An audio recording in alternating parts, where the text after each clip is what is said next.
వినాయకుడికి ఎంతో ఇష్టమైన పాల తాలికలు మా ఇంట్లో ఎలా చేసుకుంటామో చూపిస్తా. ఒక కప్పు గోధుమ పిండిలో కొంచెం ఉప్పు వేసుకొని మనం చపాతీ పిండి అయితే ఎలా కలుపుకుంటామో అలా కలిపి ఒక 10 నిమిషాలైతే నాననివ్వాలి. 10 నిమిషాల తర్వాత ఇలా తాలికల్లాగా గానీ లేకపోతే చిన్న చిన్న ఉండల్లాగా కూడా చేసుకోవచ్చు. ఇవి అతుక్కోకుండా ఉండాలంటే పొడిపిండి చల్లుకుంటే చేసుకోవాలి.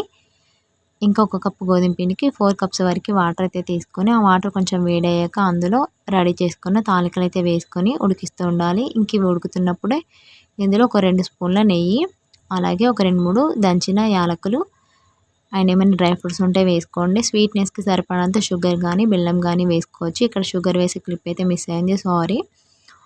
అండ్ మెయిన్ ఏంటంటే పాయసం థిక్‌గా రావడం కోసం ఒక 2 స్పూన్ల గోధుమ పిండిలో కొన్ని వాటర్ వేసుకొని లిక్విడ్ లాగా చేసి ఇందులో పోసుకున్నామంటే మనకు పాయసం అనేది థిక్‌గా అయితే వస్తుంది. లాస్ట్‌లో పాలు వేసుకుంటే పాల తాలికలు రెడీ అనమాట. ఇంకా క్వాంటిటీ అయితే చాలా చేస్తాం ఈరోజు. ఇంటి చుట్టుపక్కల వాళ్ళనైతే పిలిచి అమ్మ ఈ పాయసం అయితే పెడుతుందన్నమాట.